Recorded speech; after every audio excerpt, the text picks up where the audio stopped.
Hello, everybody. This is Rob. I just wanted to share something briefly with everybody. First off, I want to say thank you to all the special followers. Everybody's been wonderful. But I had a little mishap. I had a little health scare recently, a few months ago. And I went in for a routine checkup, not expecting anything to happen, feeling great, still working out, doing all my stuff. And the doctor mentioned to me that I had a lump in my neck. And that obviously started a whole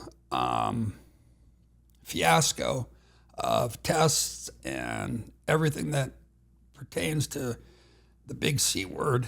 And lo and behold, thank God that everything turned out good.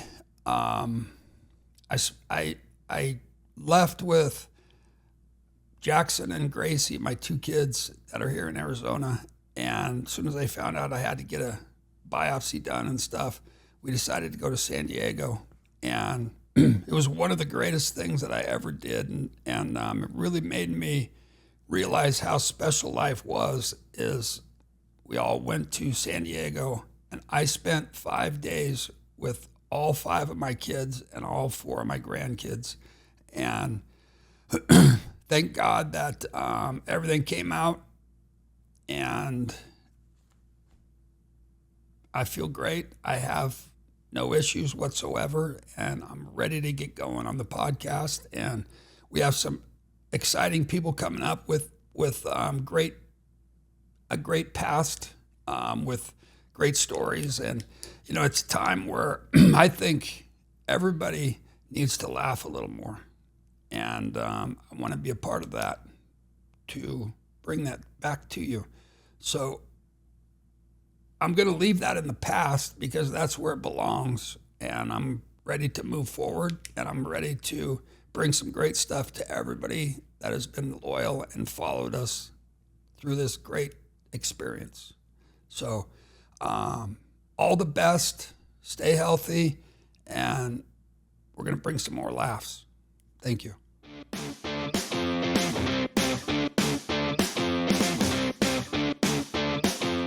Hello, everybody. Welcome. I'm Rob Deere, and this is the Rooster Crows podcast. Today, I have to say this is one of my guests that I've been waiting for a long time, a special friend. He's the Vin Scully of the San Diego Padres. I'd like to welcome my good friend, Mark Mudcat Grant. Robbie, what's up, man? It was either doing this today or mowing my lawn. That's so. I'm glad you chose me. Anytime I can get away from mowing my lawn and maybe doing laundry, I'm in. But hey, it's good to see your face. Dude, I know you love doing these podcasts and you're really good at it. You have a lot to share, but no, seriously. This is trouble. I know, just see it, but you and I, brewing. Seriously, you and I could have a podcast. We can go for like 6 hours. Well, you're a pro. Like, you've been a pro for 20 years in the broadcast booth. I mean, 30. That's the, like, I always tell everybody, I said he's the Vin Scully of the Padres. No, you know what? This year was my 30th year in the booth with the Padres, and I know, right? I know. Isn't that crazy? I know, it's crazy. Congratulations. But here, I'm glad. Thank you. But no, I've been looking forward to this. I wish I was in studio with you. It doesn't mean we can't do it again, right? I like your setup. You got the big league shear mic, right? Yeah. They take good care of me here. It's really, a lot it's of really fun. a good setup. I love that picture of you. That's a swing and miss in the background, right? That picture of you? Yeah. Probably. The most of them are, as you know. Yeah. So I want to talk first off. I just want to talk a little bit about how we got started, how it all, came about. Yeah. The Dave Wilhelmies and Bob Cummings. And you're thinking right along with me. Yeah. Spar Stadium. And then we went to Phoenix. We were playing in AAA, and just a lot of super fun memories. And I want to talk first about our baseball. And I want to say something about this because this is never really brought up.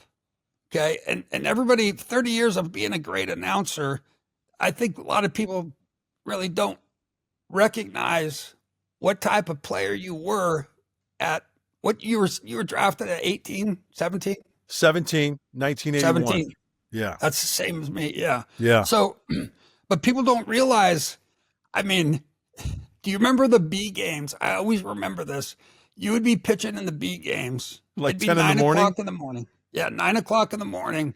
And people didn't realize that you had 100-mile-an-hour plus fastball and you were number one pick. You were like, you made major league hitters in those B games. Nobody wanted to play in them, but we were always in them because we were young. And there was like, yeah, go get them my bats off of. But these guys would show up, and all of a sudden, I remember it'd be like the Bugs Bunny strikeout. Yeah, it's like 1, 2, 3. Well, it's just like you just mow them down. Well, let's remember spring training. We had a lot of fun. So guys, if they were on the roster to bat and play at 9 in the morning, those guys were in too good a condition. First of all, but yeah, you're right. I was drafted at 17 by the Giants, and you know what, Rob? We don't get a chance to choose who drafts us. But looking back on my career, who knows if I was drafted back then by the Indians or the Mets or the White Sox or the Cubs or the Rangers or whatever. Probably would have had the same experiences. But looking back at the people that I met, including you, which is a big part of my career, I could not have handpicked better teammates, better ways to be brought up as a pro and then as a big leaguer. I mean, like I said, you and I, we could talk for 6 hours on this subject. Easily. And you brought up Dave Wilhelmy, who was a teammate of mine in high school. He was a senior when I was a sophomore. He was drafted by the Giants. Fast forward 2 years, I'm drafted by the Giants. Now we're together, and that's how I met you. Yeah. And the times that we had together, and the on the field and off the field, and it's just wow. I like I said, I value our friendship so much, and it's like, you're one of the guys that I could call anytime. And that's one thing that's forged through the years is, the money, the paychecks, they come and go, the notoriety. But I always tell people that the friendships like with you and like with Willie, and we can go on, is the things that I value the most. It's the best. To bring up something that you just said, and I've said this before here, that I'd never played on a team where not everybody, everybody is a nucleus and everybody played together and everybody picked each other up. But you know what we had, Mud, is like our rookie years in the big leagues, we had Mike Krukow and Kuiper, Joe Morgan, Jack Clark. Like we came from that minor league system and that organization where like there were so many good people around and we had great teammates and like it was so fun. And those are the times that, that I miss most. I miss, big league stuff is always fun, but riding on a bus from Shreveport to El Paso.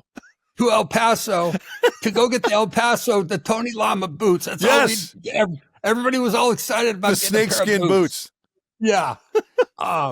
But we'd all go to, we would drive 18 hours in a bus with no windows, or we had some windows, but no air conditioning. And we'd drive 18 hours, get to someplace and play, and we didn't even know we were tired. Not even think twice, and just go out and tee it up and go out and get them and finish that series, get in the bus after a game at 11:30 at night, and then you got to go another 8 hours to Tulsa or to San Antonio or wherever the case may be. But you mentioned two guys, Kuiper and Krukow, Dwayne Kuiper, Mike Krukow. These guys, like you, they're my brothers, they're my dad, they're my uncle, they're my father, I already said that. I could not have handpicked two guys when I made it to the big leagues who took care of me, but yet gave me a hard time when needed. And just till this day, it's like, even though, I'll be 62 this month, Kuip is 74, Kruk is up there as well. But till this day, I walk in the booth on the road when we play the Giants, and they just give me as much crap as they did back when I was 20. And I love it. I wouldn't want it either. I wouldn't any other way. But that's kind of the baseball camaraderie. Yeah. If you're not getting on somebody, or if somebody's not getting on you, something's wrong. There was one time in Houston, this is my rookie season, and we just played the Astros and we lost. So we're on the bus out of the Astrodome, And I'm 20. I want to go out and have a good time. So I go, Kite walks by. I go, hey, where are we going tonight? And he goes, you're not going anywhere. You're going back to the hotel and locking yourself in your room. And I was like, oh, right. Yeah, I want to be with the guys. He goes, I go, why? Kite goes, because somebody's going to get arrested tonight. So what do you know? They go out, Kruk, Nikki, Nicosia, those guys, whatever. They're going out somewhere. And long story short, sure enough, cops came, and you're not going to be a part of it. So, taking care of me that way. But it's just, man, the times, the good times we had with those guys, I could not have handpicked two other great teammates in those two.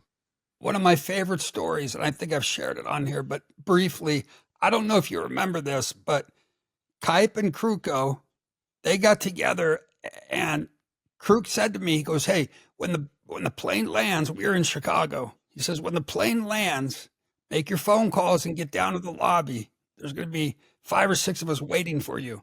And I was like, what? He goes, we're going to go out to dinner. So we all go out. We all take a limo.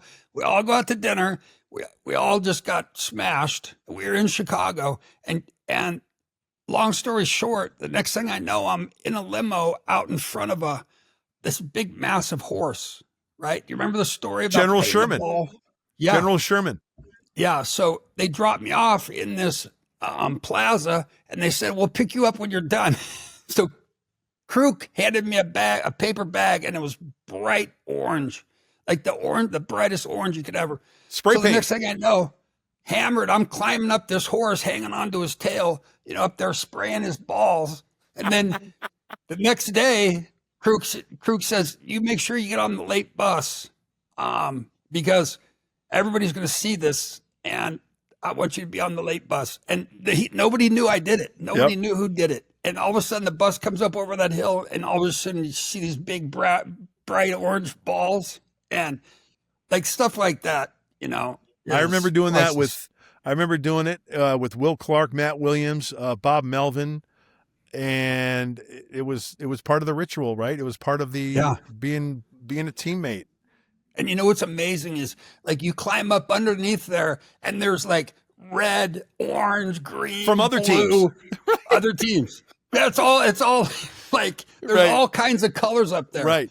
The one thing that I learned through the years, but it didn't happen with me or anybody else, but they usually bring cops in the next day to the clubhouse. Have you heard this? Oh, I never heard that. Yeah, they bring in cops, Chicago PD, and they're saying, okay, Rob Deere, where were you last night? They start grilling you. So they want to find out, they want to find out if you're going to be a rat.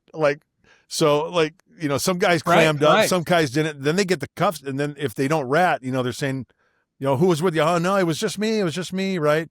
And then all of a sudden they get the cuffs out and they start getting, the guy goes, it was him. Yeah. So that remember in Cincinnati, the guy had the cage with a badger in it. Roger Wilson. Yeah, everybody stay back. It's a badger. Yeah, and you could see the tails. You could see the tail. It was a big box, and it was a big cage, and it had a cage up top to where you can look in, and there was a hole, and there was a tail that stuck out. Yeah. And then go up there. Then it got out, and everybody. Well, there was a trim switch. You'd have a guy look up there, and there was a switch to where it flipped open, and the tail came right at you. You're like, yeah. But there was always something, and the dead man lift where everybody try to hold the guy down. 3-man lift, that was always fun. Good times, man. Good times. I can't imagine. I didn't realize it's been 30 years for you in broadcast. Yeah, I know. It goes by quickly. I retired. Well, I say I quit because you have to be good to retire. Like the good players like you retired, right? You had a long career. You retired because you were good. But no, I quit because I was horrible.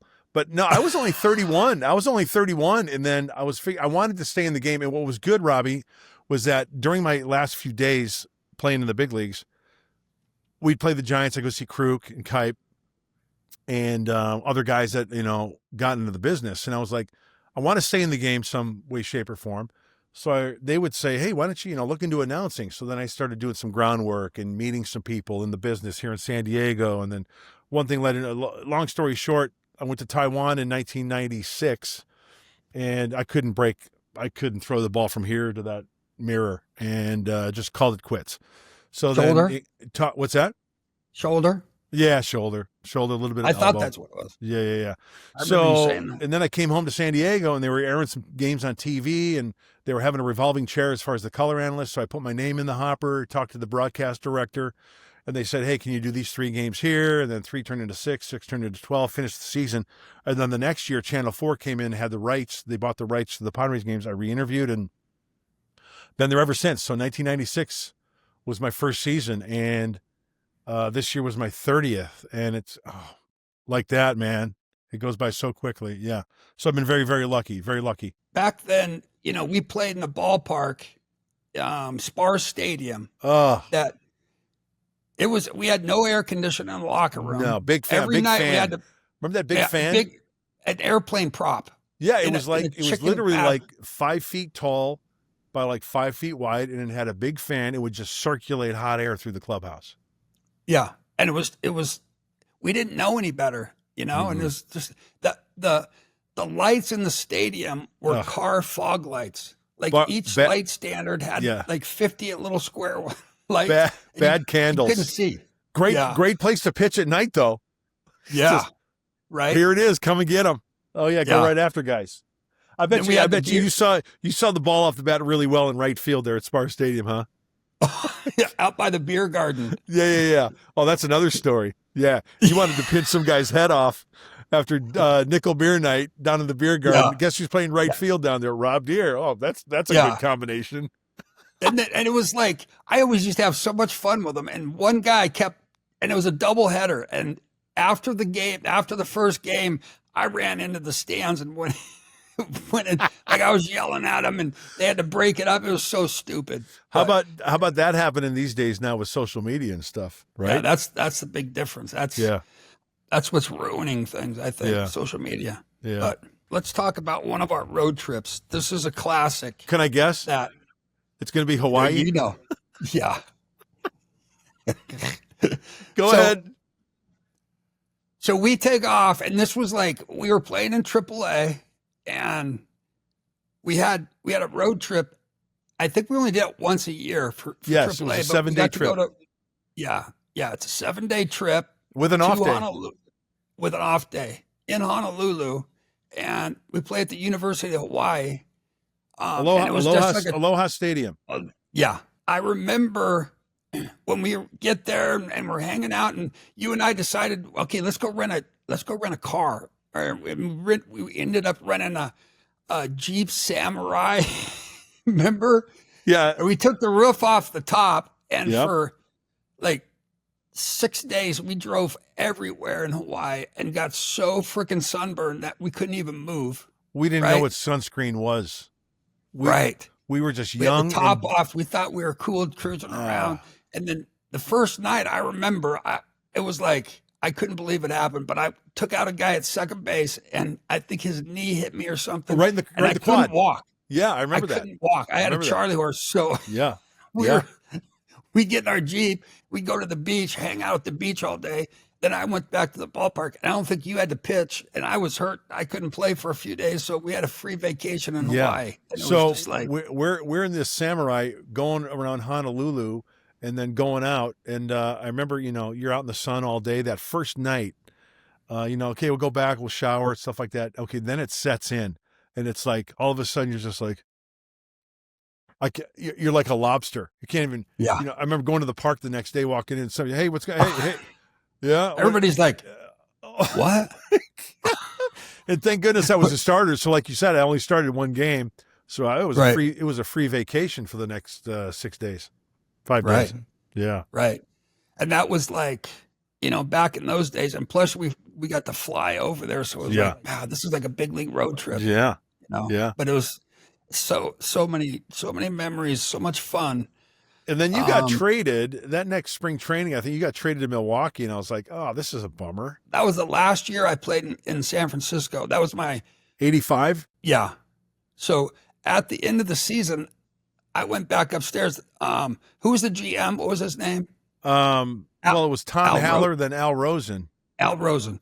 Okay. Al Rosen called me in the club up in his office the last day of the season. We lost 105 games or something. Was that 84? I don't remember. So he calls me up and he leaves me a message in my locker and he says, can you please come up to my office? So I was like, I don't know what this is about. So I went up to his office and he was dead serious, dead serious. He says, we wanted to let you know that we want to bring you to instructional league and we want you to start working on catching because we think that would be a good place for you to go, blah, blah, blah. And I literally waited probably 30 seconds and I said, yeah, there's no way I'll do that. And Really? he says, okay, I just wanted to bring it to your attention, see if that was an option. I said, nah. And literally the next day, I've got a phone call, bam, greatest day of my life. I was traded to Milwaukee. Oh, and it was awesome. Just, yeah. Worked out well for you, man. Yeah. A cult hero in Milwaukee, America's Dairyland.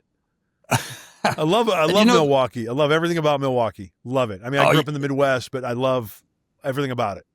And I know you're always, you're always partial to the Cubs and all that whole thing because you grew up in Joliet, right? Yeah. And I thought, didn't you had an opportunity to do the. Yeah, I was towards the end of my career. It was like one last go around. In fact, you know what? It was the strike year. Remember 95? Yeah. So it's amazing how when they're trying to look for replacement players, how your phone rings off the hook and they want you to, but if things were, I got no calls, so I got a lot of calls from teams saying, hey, we need players. I said, well, I'm not crossing the line. I'll tell you that right now. I've got 7 years in the big leagues and don't get me wrong. I'm not judging anybody. I'm not going to judge anybody. If the guys that did it, sure. Hey, you know what? I have no ill will against those players. I don't know what they're going through or what they're whatever. So, hey, I've got no problem with that. So I made a call to Jim Riggleman, Jim Hendry, who was the Cubs GM, and Riggs was the manager of the Cubs. And I said, hey, I want to pitch. I want to try to make it with the Cubs because that was my team growing up, but I am not going to cross the line. I am not going to pitch in replacement games. I just want to let you know that. And Riggs understood. Jim Hendry understood. I said, come to camp trying to make the Des Moines team, the AAA club. And I said, fine, that's fair. So I go to spring training and it's very clear. I'm pitching in the minor leagues, trying to make the Des Moines club. Made the Des Moines club, and then the strike it got solved. It got going. The season started a little late that year, and in Des Moines was pitching. But anyway, I got hurt. Didn't come to fruition. I never made it to Chicago, which was fine. But I got to pitch in Iowa, so that's what happened there. I don't know if there's probably a lot of people that remember this, but you after you got done playing, you were like, I kept seeing you on doing interviews and doing the umpire stuff. Remember that? And that was back when I was with the Padres. It was a pregame show actually that they did on TV, and it got This Week in Baseball got wind of it, and then it went viral a couple of times, and yeah. That was and to see that and to know all the umpires, the Flemings, and all the people that you copied, it was a miracle. I mean, it was amazing how good you did that. Well, Rob, you know what? When you think back, I mean, you had a personality. You got along with everybody, and there was just something about, fewer teams back then and fewer umpires. And we got to be familiar with the umpires, like Randy Marsh and Ed Montague, still friends to this day.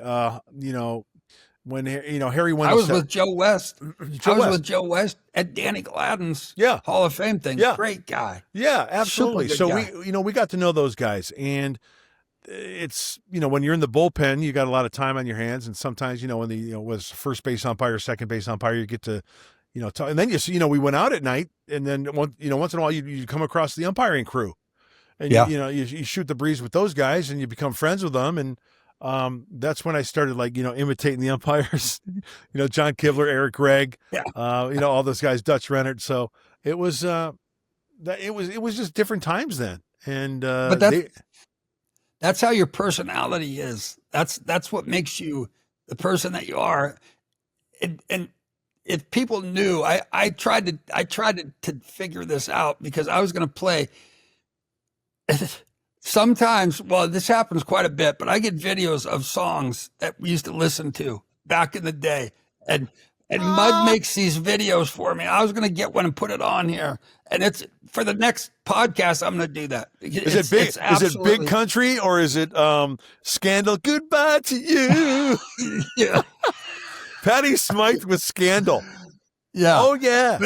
But it's Rocking like, on. and it's always, I always get the videos when you're on the way to the ballpark. Yeah. And you got, you got a hat on, you got something on. And as soon as I hear it, it's just like, oh, some of those songs, as soon as I hear them now, I'm like, thinking so about many the memories. bus rides. How about Big Country sings the song Big Country? In a big country, dreams stay with you. Yeah. And you and I sit next to each other on the bus, just like dancing in our seats and just kind of being total clowns. But great memories, man. Tell this story, because you tell this story better than I do. Tell them the story about the BMW. Oh, classic. One of the best ever. So, but make sure you explain the white car with the red interior. I'll start from the beginning. Me being from Illinois, Midwest kid, if you didn't have the big two-door coupe in Illinois, the Cadillac, the Buick, the whatever, you had to go big back then because that was just the way it was in the Midwest. So I signed Chicago. You had to have the Chicago lean. The right? Chicago lean. Yeah, where you're in the middle of the seat and you're staring. Yeah. Right. Yeah. So the Riviera. What am I doing? I go out and I buy a Buick Riviera. It's a big two-door coupe. It's white with the Landau roof, the gray Landau roof. I'm styling. It's great. It's got the sweet stereo in it. It's gangster. Oh yeah, it is. It's gangster. It's OG. I drive that thing to spring training. So I have that car in 84. It's an 84 Buick Riviera.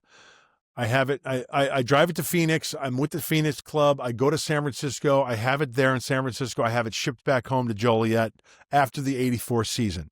85 rolls around. Okay, got the Riv. Driving down to spring training again. I drive down to spring training. So we report. We're in minor league camp, Robbie and I. Big league camp. It was big league camp because it was 85. So we're in big league camp. I got the Riv. You've got the Bronco. You trade in your Bronco for a black BMW at Linda Brock BMW on Scottsdale Road. And I had no reason buying that. No intention of doing it. You just did it. No, AAA money. It was a sweet ride. Yeah, I loved it. Two-door coupe, two-door 318 or 325? I think I had the 318 and you had a 325. Okay, so anyway. So we're working out. It's spring training. We end up, shutting down the workout after the day, do our thing, shower. I get in my Riv. Robbie, you get in your black BMW. So we're in middle of downtown Scottsdale. We're at a stoplight. And I'm on the right, you're on the left. I look out my window. You roll down your passenger window and you go, "Hey, Mud." I go, "Yeah." I go, "You got no hair on your ass if you don't go trade in that Buick Riviera for a BMW at Linda Brock." And I kind of go, "I'll meet you there. Follow me." Bam. Stoplight, pull into Linda Brock. About 2 hours later, I'm pulling out with a red two-door BMW. And you had the 325. You had the sweet No, I got the 318, but then when I went to Joliet that offseason, I traded it in for a 325 in the same car. But I don't know if you remember this or not, but my dream car at that time, I wanted the 635 CSI. Remember the longer big door two-door coupe? Yeah. That was like the big, but it was like 30 grand. I remember my BMW was like 19. So another 10 grand. Oh, there's no way I could afford that. So that story there, that's one of the greatest stories ever. Downtown Scottsdale, you challenged me to trade in my Riv. But it was typical of you because you were like, "I'll meet you down there. Let's go." And it was just like, it's like the Fila store. Remember the Fila store in Hawaii? Was like, going back to the Hawaii story. You and I are hanging out. We're shopping. There's shops all along Honolulu there, and we go out and we come across this Fila store. If you remember the Fila sweatsuits, big league. So I look at the price tag. They were sweet. I remember I can still see the price tag. $500. I'll take two. So I take out the American Express Gold Card. Give me two of those. Yeah. Why? Because I can. Yeah. And I remember getting so sick of seeing those stupid sweatsuits. That's all you ever wore. It was like, can you buy 5 more or something? 'Cause, like, we're all getting sick of this white, red, and blue. Yeah. And remember but the other thing, that I was hot on and still love to this day. I mean, I've got so many pairs of sunglasses. Yeah. I love sunglasses. My wife thinks I'm crazy. I've got the Ray-Bans. Yeah. I've got the different style of Ray-Bans, the Club Masters. Remember the Varnays? Yeah. The little V down here. Yeah, I don't have any Varnays with me now, but that's on my list. But I remember buying like a pair. Back then a pair of Varnays was like $100, which is a lot of money. That was. Oh yeah. Give me a pair. I think I bought a pair of white ones and red ones. Remember? Yeah, the white frames. Remember. Yeah, I do remember. Yeah, absolutely. And it's crazy because all the little things that you think that you'd forget. Like I remember that stuff. I remember so much baseball stuff, and I remember at bats, I remember pitches, and yeah, I remember in San Antonio, I was pitching. We were tied, or we were down by a run or so, and you hit a 2-run shot or a 3-run shot to give us the lead, and I was still pitching, still pitcher of record, and you came in the. I don't know. It's amazing. People will say stuff to me. Do you remember that? I said no. I don't know if you remember this, but you came up to me in the dugout and you go, "That was for you." And I was like, awesome. Yeah. So Robbie's home run, gave us the lead, and I'm still pitching. I'm still pitcher of record. And that was for you. I still remember that because the San Antonio Dodgers. Yep. That's when I really first started disliking the Dodgers. Is we'd pull into that. I remember it was that ballpark. We'd pull in on our bus. It was at St. Mary's. It was at St. Mary's in San Antonio. We used their field there. Oh, is that what it was? Yeah. Yeah, it was a college. It was a college park. Yeah, it was a nice park. But they had, we would pull in with our bus that was in the baseball movie buses where you see the dice in the background and people hanging from, hammocks and stuff. Yeah, we'd pull in the bus like that, dripping oil all over the parking lot, and games. We have to go into the locker room, and then all of a sudden, here come the Dodgers, and they'd have a brand new, big, full white, motorhome thing for them. They'd have brand new uniforms, names on the back, and we were wearing hand-me-down unis, right? Right. Remember this was another thing about the Dodgers. Like, oh my gosh, I can't believe they have. Remember they had a VCR with a TV that they could put in movies and watch on the road trip. We were like, how come they get that? We don't. Yeah. It's a friggin' VCR. I mean, it's like, but it was a big deal back then. I remember, and they would pull into the thing, and you could see everybody had a screen in front of them to watch TV. And here we had no windows. And remember, if you had a Walkman, you were pretty cool. Remember that you had to carry around your cassette tapes. You have like a little briefcase of cassette. I had one of those in the Beamer. Yeah. Remember, like somebody always had a boom box. There was always a boom box in the back until we got older, and then everybody said that you got to put headphones in. Oh my God. Like, where headphones? Yeah, remember the boom box. We'd have country playing in the back of the bus, and we'd have country. We'd have rap in the front of the bus, and then we'd have old time. It was like, remember the stench on those buses, man? No AC. How much ass gravy was on those buses?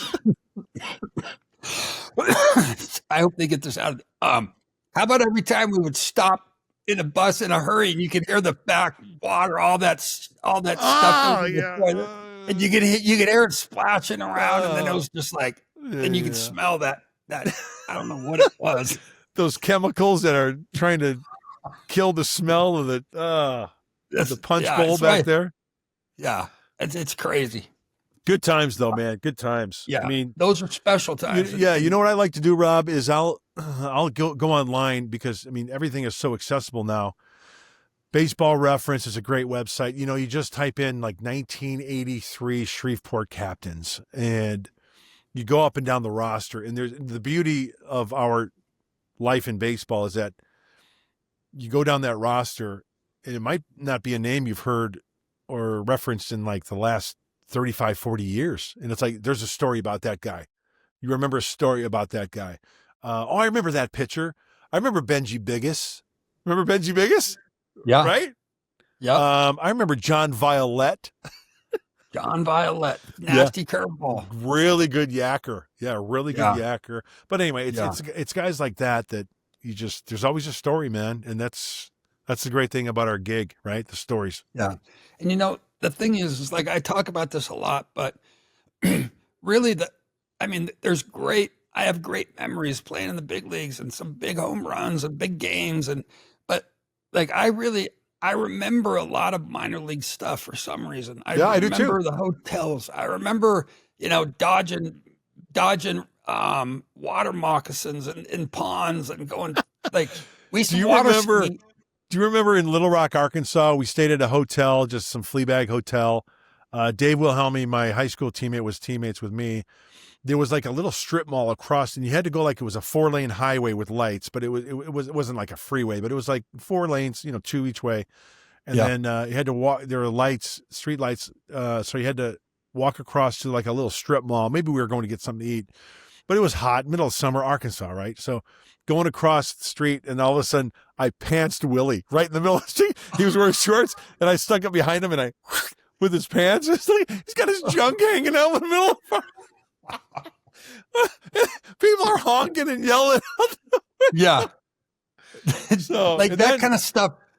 Like people don't realize that stuff happened every day. All the time. And then speaking of Arkansas, that's when Willie threw his perfect game. Yeah. Remember that? Oh, yeah. Who caught that last out of the perfect game? Was it me? Yes, it was you. You weren't right. Yeah. Yeah, right field. Arkansas, Travelers.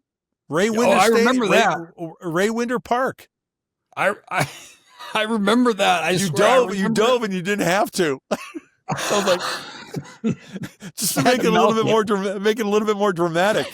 I loved Willie, so I had to make it really look good for him. Absolutely. Yeah. Willie was great. That was all such fun times. And like, I want to ask you about, I go to Milwaukee, man, and your name still comes up. It's like that Easter Sunday home run and that run that you guys had. And selfishly speaking, we had so much fun in the minor leagues and stuff. We could, came up together, and you signed before me, but still playing together. And it would have been nice to like play together in the big leagues for a long time. But it's amazing how this game works to where you're traded somewhere and it's like you make a name for yourself there. And you got to play with Robin and Gantner and Molitor and those guys and BJ. And it's like, Baggio. And what a great team that was in Milwaukee. Yeah. And the thing is like, I always played on teams, and I'm not knocking one pitcher I ever played with as a teammate, but I always played on teams where we could score a lot of runs, but we would lose, we'd lose tough games. Like we'd lose 18-12 in Detroit all the time. We could score runs, but it's like the thing about Milwaukee is Robin told me this a long time ago, and he became like a big brother, a mentor. Like I listened to everything, and he told me, he says, Rooster, just remember, as long as you play hard here, they'll never say a word. And that was easy for me. Yeah. It was easy for me to swing and miss, but it was easy for me to go out and play hard and go and slide into home and slide into second base and do what I had to do, because I wasn't going to be hitting for a batting title, right? So I had to do the little things, and I think that's what Milwaukee's all about is going out there and busting your ass and playing hard. And I if you watch Robin and you watch Paulie, like they never jogged. They were the prime examples for us. And I always said, I got a chance to sign and go to Detroit to be with Sparky and Sess and Tram and all these guys. But my time in Milwaukee was really special because they made me feel comfortable from day one. I would have ran through a fence for those people. Yeah. And still, they're great to me.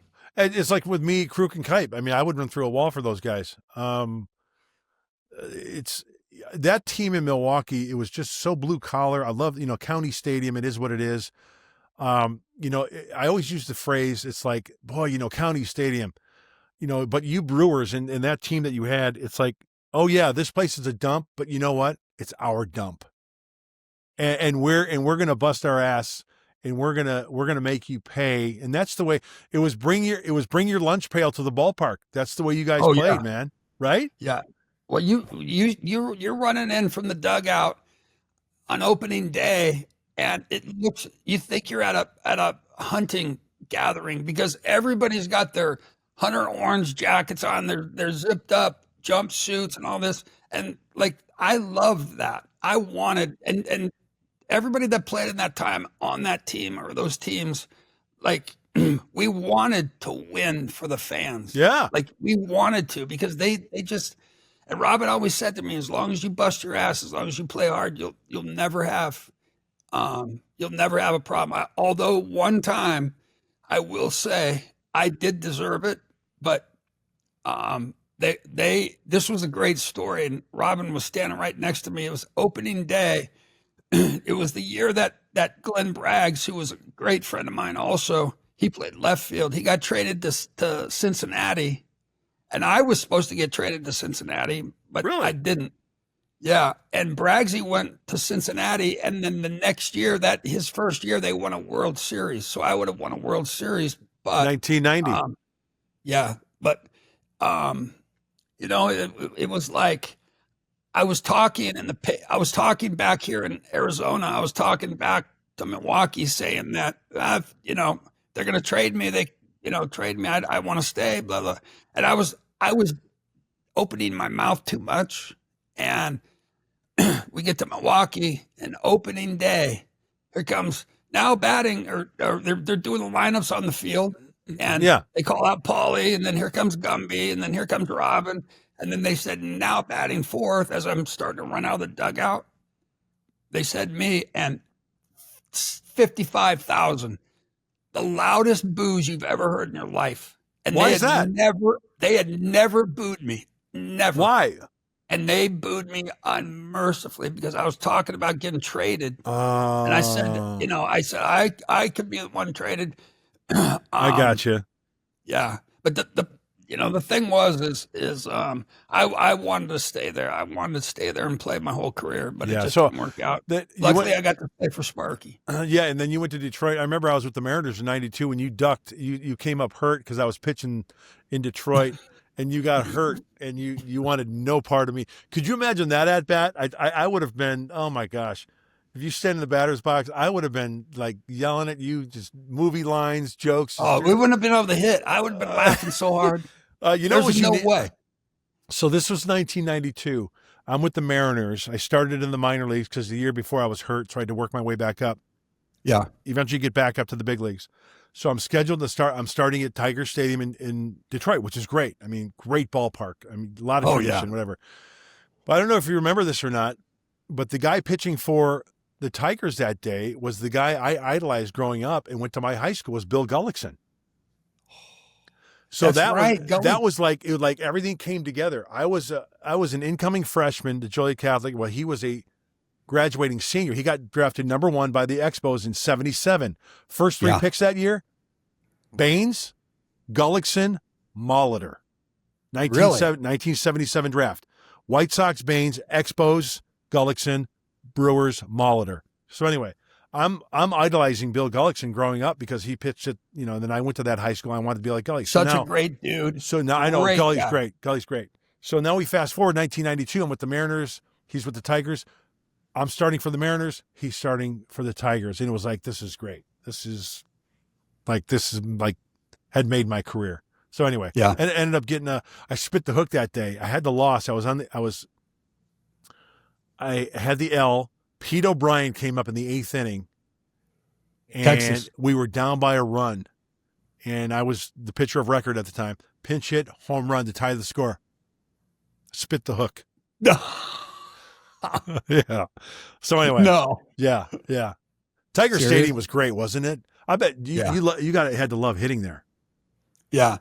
The thing was, I just got to say this about Gully, because Gully was one of those guys, and he always, I remember Chili hit a home run at Candlestick off of him and kind of stood there and pimped it a little bit. Oh, Gully, he'll throw at you.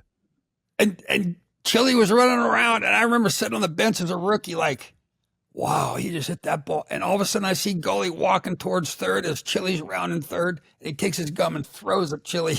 Really? And missed him, went flying. I don't think Chili probably saw it, but yeah. And then Gully became my teammate, and we all loved him. I sure. mean, he was great. Like, great guy. Speaking of, these stories always spark other guys, but Chili, man, what a great teammate. That guy could rake. I mean, that stance of his from the left side and right side.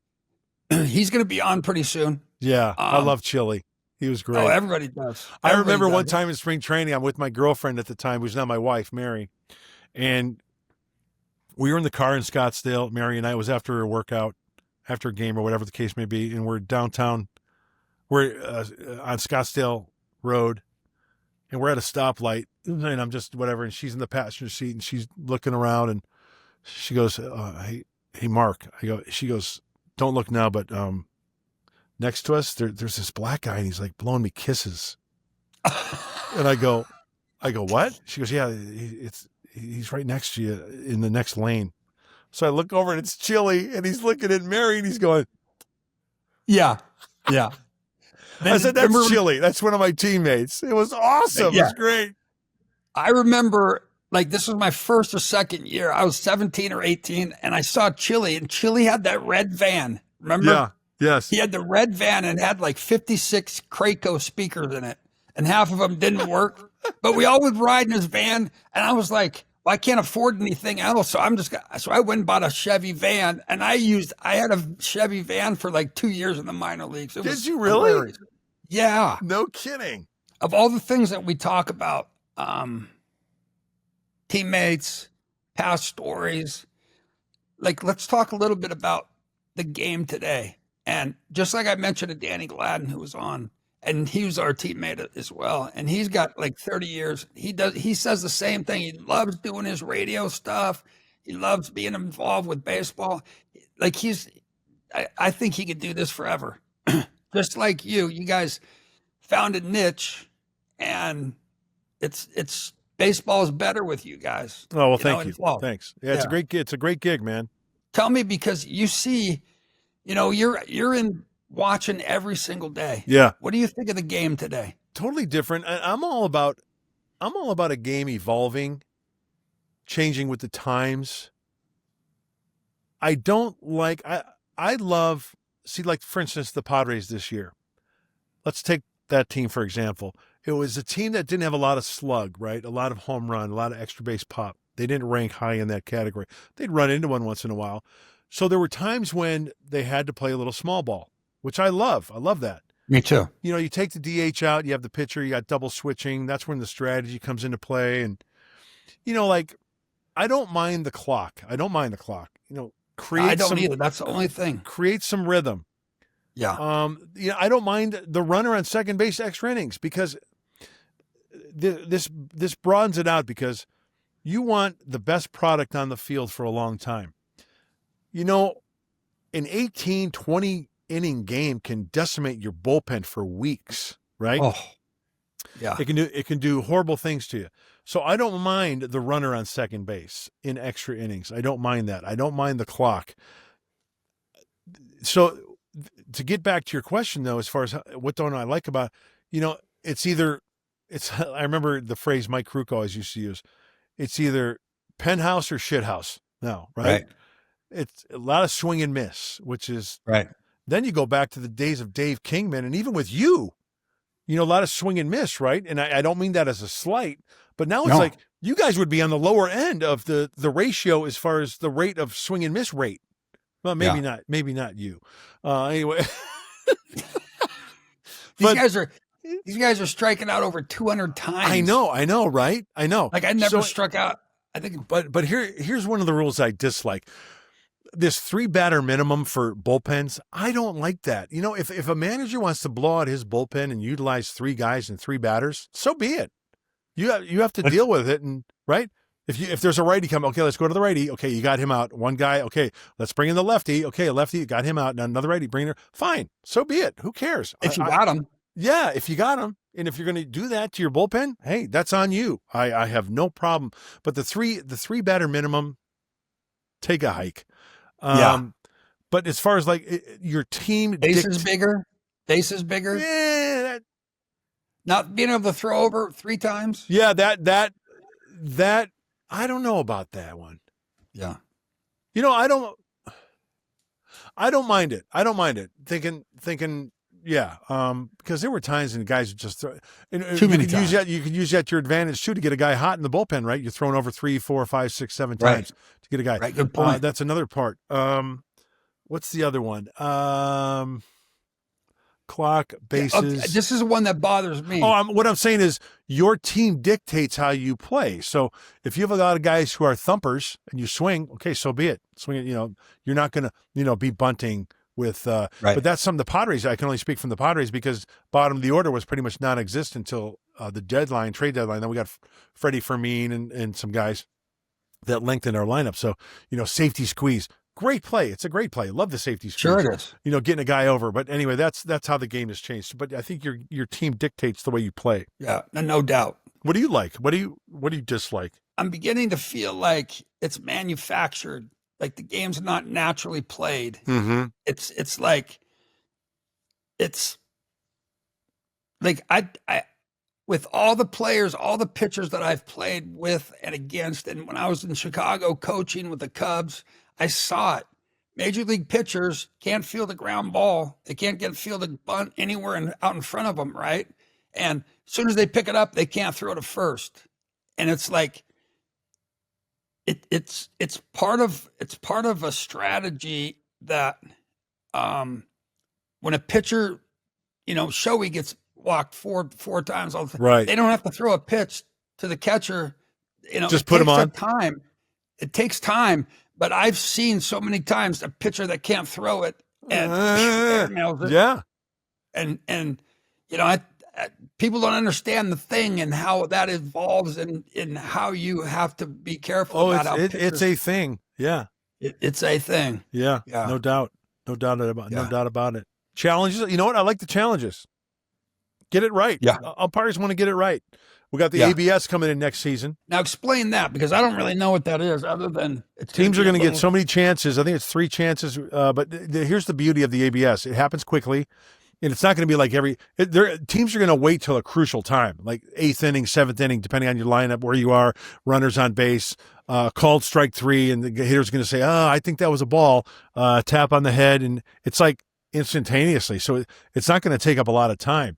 Which it's kind of exciting. It's like close pitch, crucial situation. Oh, he's challenging. People are like, oh, what's it going to be? It was a strike, it was a ball, whatever. Yeah. Like I said, I have no problem with the game evolving. And the bottom line, I think, Rob, is that if you're an umpire, you want to get the call right. And I think the umpires, it's a tough job. And I say this every year. It's a tough job. It's a job I wouldn't want. It takes a special cat to do that be good at it.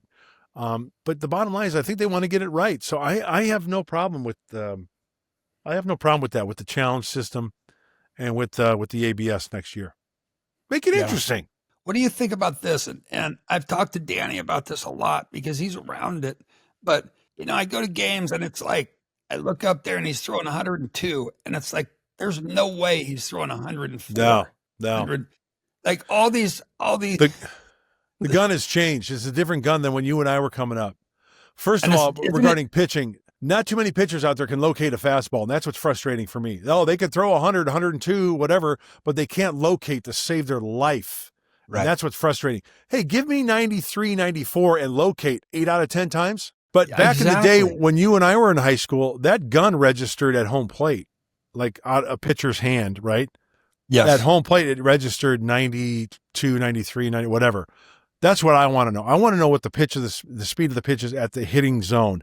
Now it measures the ball out of the hand. So when you see a pitcher in 2025, 26, and they have 103 up there, that's the ball right out of their hand. Well, I'm not a physics major, but gravity comes into play, drag comes into play, and when that ball, as soon as it leaves your hand, it decelerates. How smart am I sounding right now? It decelerates out of your hand, and it might be 103 out of the hand, But at the plate, it's like 96, 95, which is still hot. But when a guy's throwing 98, 99, at the plate, it's 92, 93. Yeah. Right? But I keep seeing this, and it's just like these guys aren't throwing 104 miles It's an for hour. the fans. It's for the fans. Yeah. It's for Yeah. But I want to know, and I want to ask you as a hitter, don't you want to know what the speed of the pitch is at the plate when you're trying to make contact and put the ball in play, right? You know, I was a big league hitting coach, so I knew in Chicago, I knew about what we had to give to the hitters, and I knew about all this stuff, all this information. And to me, like, I wouldn't have wanted to have all that. When we did it, like in Milwaukee or Detroit, we would talk amongst people, or there would be a hitting coach, have a pregame meeting or whatever, and all they would give us the pitches, the velocity, right? How about how good his move was, or whatever it was, and maybe tendencies. But all we wanted to know is velocity and what pitches he threw. Right. And nowadays it's just like, yeah, spin rate and swing angle, and it's. You know, I think there's some validity to some stuff out there, and it's subjective. It's very subjective. What works for you? I think sometimes you get overloaded with a lot of stuff, which can be detrimental. But I think it's a case of, if Rob Deere wants to know this, this, and that, okay, fine, so be it. If there's another guy who doesn't want to know anything, you just see ball, hit ball, and there are guys like that. They don't want to know anything, so be it. And from a pitcher standpoint, I might be the guy that's yelling, "Get off my lawn," and screaming at the clouds, but if I could go back and do it again, I would work on 4-seam fastball and 2-seam fastball location. I remember on a plane, I was 20 years old, talking with Dusty Baker, who we were teammates with the Giants. I'm talking hitting and talking pitching with Dusty, and I say this on the air all the time, and I bring it up. I asked him, "Dusty, what's the best pitch in baseball?" And without hesitation, he said, "A fastball down and away at the knees on the corner. You can't do anything with it. You might be able to flare it the opposite way, but it's the best pitch in baseball." And I remember talking to Mike Kruko about that, locating a fastball. If you could locate a fastball 7, 8 times out of 10 where you want it, it doesn't have to be 102. No. Look at the guys who have had success that throw 90, 92, but they're dotting, you know. The Greg Maddoxes, the Kyle Hendricks, that bringing back that 2-seamer at 88. Jamie Moyer, the soft tossing left-hander who could, throw changeups and stuff, but locating the fastball. My goodness, I get so frustrated. I don't get frustrated a lot, but ball 3, ball 4, take your base. Ball 3, ball 4. Locate a fastball, for the love of Pete. Yeah. One time. But like you said earlier, they're so involved in trying to get everything going to throw as hard as they can instead of locating and learning. But that's the pitching stuff. It's redlining. And that's another thing. It's redlining every pitch. And I'll be honest with you, as I got old, and when I was younger, I wanted to throw the ball through a brick wall every single time. And you could have. I seen you. You're right. But as I got older, you know what? As I got older, I didn't throw every pitch 100%. There might be a time when it was 80%, 85, just to try to locate a 4-seamer down and away to get ahead. There might be a time behind 2-0 when I want to throw a BP sinker and just kind of, maybe once in a while I'm going to get burnt, but once in a while I might get a ground ball, right? Absolutely. Roll over. Yeah. But I was not, as I got older and learned a little bit more, I would throw that, land get over curveball at, 70% just to give him a different look. My point is, it wasn't 100% every time. That's where I think maybe now there are still guys who kind of do that, but it's like, it's like redlining every time. Doesn't it seem like, Rob, there are pitchers out there, every single pitch of the game, from pitch 1 to pitch 100, it's like every pitch is Game 7 of the World Series, bases loaded, and the count's 3-2. It's like, oh my, I got to make the perfect pitch. I got to make the perfect. That's another thing that's frustrating for me. Yeah. Yep. I just feel so lucky that we can't. I was never in the position to become a free agent and say, "Oh yeah, let's have a bidding war between 3, 4, 5, 6 teams." Never happened. I was just fortunate to wear the uniform and just being able to pitch in the big leagues, and had no control over the moves that were made. And when I was traded from the Giants, I wanted to be a Giant for a long time. Love San Francisco, love the Giants, love the tradition, love the history. But being traded to San Diego was probably the best thing that ever happened to me. I mean, look at it's where I now live. My wife was from here. Been married 36 years. Have children here. We're raised here, born here, and found myself in the booth doing games and 30 seasons and the fans are great. I met some great people. They love you in San Diego. Well, it's, like I said, I've been very, very lucky. And you do a great job. Well, thank you. Thanks. It's very entertaining. I listen to you a lot, and you know this, but over the years, whenever I'm someplace and you're on the TV, I'll text you and I'll say, I hear you. You sound like dog poop. And you'll be like going back on the air and you'll say something. No, but it's great. I love the game. I have a passion for the game. It should be fun. And when I tell people this all the time, Rob, 3 things I want to do. I want to teach you some baseball, make you say, didn't know that, and have some fun along the way. And also with things going on in life and in the world, it's like I want baseball to be that getaway to where you forget about life for 3 hours, right?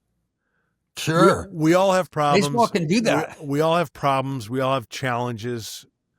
And when you turn on the tube and you watch a baseball game, what I want to do is have you forget about life for 3 hours. And hopefully you enjoy it. Learn something along the way. Maybe say, oh, you know what? I didn't know that. I don't know everything, but I've learned from guys like you and Kruk and Kipe to pass along, and the stories.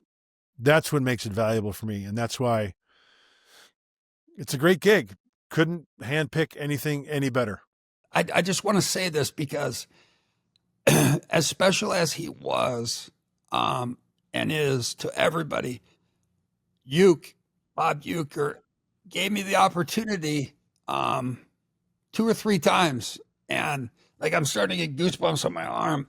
I was in Boston, and this was after I was playing, and I was doing some stuff with something. I had a hitting device, and I was doing some stuff with the hitters, and Manny was there, and Big Poppy, and Dave Magadan was the hitting coach. So I was there for a couple of days, and I'm in Boston for the couple of days, and Milwaukee comes to town, and Uke said to me, and which he did do a few times, he says, hey, when you get done, take a shower, and then when the game starts, come up to the booth. I'll be up there by myself.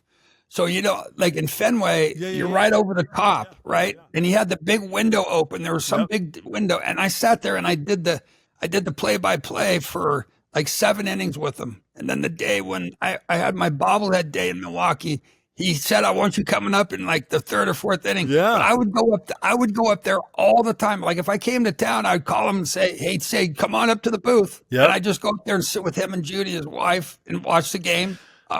Doesn't surprise me. Doesn't surprise me that he would. The broadcasting, when you sit next to it, and I've been in the broadcast booth with you, and I've been in the broadcast booth with Danny.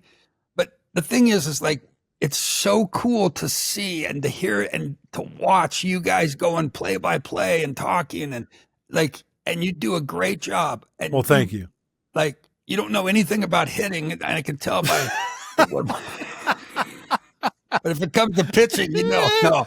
And I always joke around with you about that, but you do, hitting, and you say good things about it, and you pick up stuff. So that's Well, I learned. Years.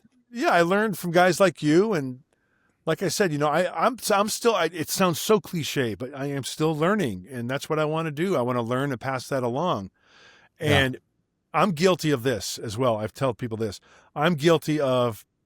We get to go to Petco Park each every day here in San Diego. We get to travel to these cities, these big league ballparks. And you might agree with me. We get immune to it. We get desensitized to where, okay, we're just going to work. It's the same booth. It's the same ballpark. So I want to pinch myself.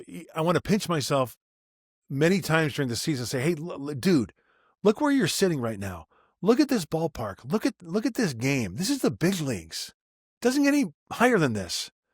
And that's the passion, and that's the thing I want to maintain throughout my career. I want to have the same feeling, and I can still picture it right now, walking hand in hand with my dad as a 7-year-old at Wrigley Field and walking up after watching it on TV, walking up those steps at Wrigley and then seeing it live for the first time. That's the feeling I want to try to keep at being 62 years old and hopefully doing this for another 10, 15, whatever, how many more years. Well, going back to your pitching stuff, toughest hitter you ever had that you always had problems with? Eddie Murray. Thanks for bringing that up, by the way. Eddie Murray, Barry Larkin, Eric Davis. I get shivers every time I hear those guys. Yeah, guys like that were intimidating. There are two things. Guys that owned you, you can look up the numbers, but guys that were intimidating were like Darryl Strawberry, right? I mean, that swing. We had him in Shreveport.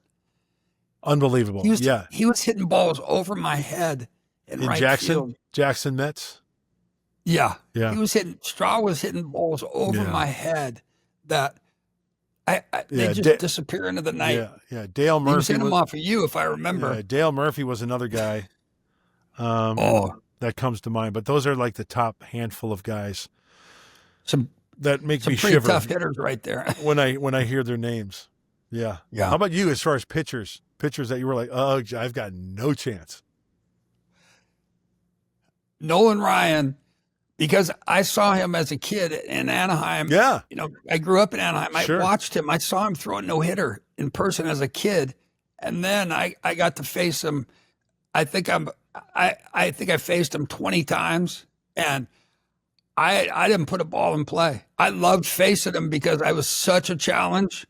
The hardest ball I ever hit off of him was my first at bat, and that's the day when he skinned the tip of my nose with a fastball.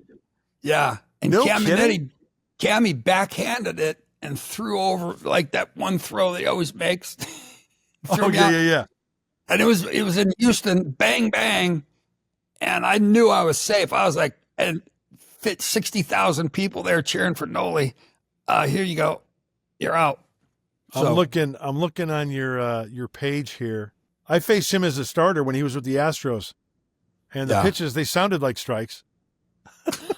It sounded like a gunshot. Yeah, right. I got to find this here. He was my toughest, but he was the most respected Nolan Ryan I ever faced. Him and Jack Morris. What? Here are your numbers against Nolan Ryan. 0 for 14 with 10 punchies. 0 for 14. No what did walks, I do? No hits. I thought I was over 18. It says here 0 for 14. Yeah. Well, that is straight ownage. But you know who you faced the most in your career? Who? You want to take a guess? Mike Moore. No, you had 59 plate appearances, 53 ABs. Dave Stewart. You hit 132 off of him. You were 7 for 53. I homered off him a couple times. Mike Moore, speaking of Mike Moore, you faced him the fifth most. Top five guys you faced. Dave Stewart, Jimmy Key, Jack Morris, Mike Boddicker, Mike Moore. You hit 415. 415 off of Mike Moore. Oh, 7 for 41 with 6 bombs. Off Mike Moore? 17 hits. Hey, this is about you. You're not supposed to be doing this about me. No, I like other guys. Oh my gosh, this could be fun. Dan Petrie owned you 1 for 22. Who? Dan Petrie. Who? Peaches. Dan Petrie. Yeah, filthy slider. Yeah. Anybody who had a slider, I couldn't hit it. Dave Steve, 1 for 23 with 10 punchies. Slider. Anyway, this is Baseball Reference. Great site, man. Pitcher hitter matchups. Yeah, it's good stuff. Okay. Now I want your most memorable baseball moment. Okay. Nobody would ever know this. And there's no reason why. Never pitched a no-hitter, never, whatever. Not a lot of bright spots as far as my career is concerned. But that's not true. Let's go to 1989. I was with the Padres, and Will Clark and Tony Gwynn were going neck and neck for the batting title. Went down to the last day of the season. So Sunday was the last day game. Tony went like 3 for 5 or 3 for 4 that day to seal the deal. But anyway, night before, Saturday night game, I come in relief out of the bullpen for the Padres. And I struck out Will Clark, and I walked him one at bat. But I struck him out, and I remember after striking him out, threw a nasty changeup. Take a hike, Will. Love Will, by the way. Love. Will was a great teammate. Will was a roommate of mine with the Giants. We're very close. Struck out Will, middle of the game, and I kind of remember striking him out, kind of looking out towards right field, and kind of, because Tony and he were battling for the batting title. So then the next day, as I mentioned, Tony goes like 3 for 4, and one of the classiest things I remember that day, because I was on the shelf because I pitched like 3 or 4 innings the night before in relief. So the next day, Tony gets a base hit to seal the batting deal. It was like in the 7th inning, whatever, 8th inning, gets a base hit. He's on first base, so Will Clark's playing first base for the Giants. Will took off his glove, being left-handed, took off his glove, extended his hand, shook Tony's hand to congratulate him on winning the batting title. Wow. Yeah, because it was down to like 3.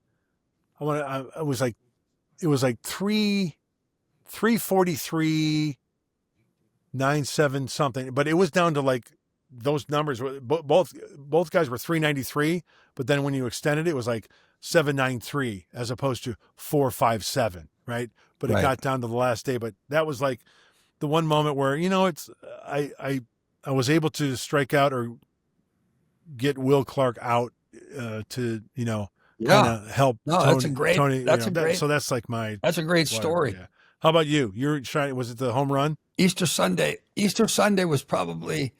I hit some home runs that were maybe as important or as big in my life, but Easter Sunday there was something about that because, I like you, I'd never played in a World Series. I never made an All-Star team. But this was kind of like, all of us that never been to a World Series or playoffs. This was kind of like my playoff or my World Series. There was 58,000 every day at County Stadium. It was right. Place was going crazy. We were on the Good Morning America. That was really cool because there wasn't one person in that clubhouse that wasn't contributing. Every person, like it wasn't one guy or 2 guys. It was like everybody came up every day, and it was just like. It was one of those things I'll never forget. Like I have goosebumps on my arms. I know, it was exciting. It's still exciting to this day. I remember seeing about it and then hearing about it, and then the cover of Sports Illustrated, and it's like, how cool is that? Yeah, no, that was right. I can't imagine being much more excited for a World Series, which I would be, but this was like my World Series. This was it was amazing. That's it was good stuff. Something I cherish every single day. Yeah. One of my favorite stories about you that we used to do between me and you? Where we used to sneak up to one another and slap each other on the neck and then start running. Yeah. In fact, I think I'm ahead of you like 6-1. Oh, it's like 10-1 because you've gotten me so many places. And it's like every time I've chased you, I can't catch you. And I remember one time you were hitting coach with the Cubs. We come to Wrigley. And I'm plotting this when I'm leaving the hotel. Okay? Yeah. Where's he going to be when we get the ball? So I go to the booth. I see Cubs are hitting down on the field, and I'm sneaking up. You're on the cage. You're like this on the cage. Whack! Right on the back of the neck, and I start running like, oh, it's awesome. And then you just start laughing. Mud, you're one of many of my friends that from 17 or 18 when I met you, with all your success and your following. And by the way, everybody that's listening, he does have Mark Grant Fan Club. So if you want to join that, you want to share that with us a little bit? The Mark Grant Fan Club? The Don Orsillo and Mark Grant Fan Club on Facebook? Yeah. Yeah. Don Orsillo's the guy I work with now. We've worked together. Donnie's great. We have a blast. That's so cool. And it's on Facebook. Thank you. Yeah. Thank you very much.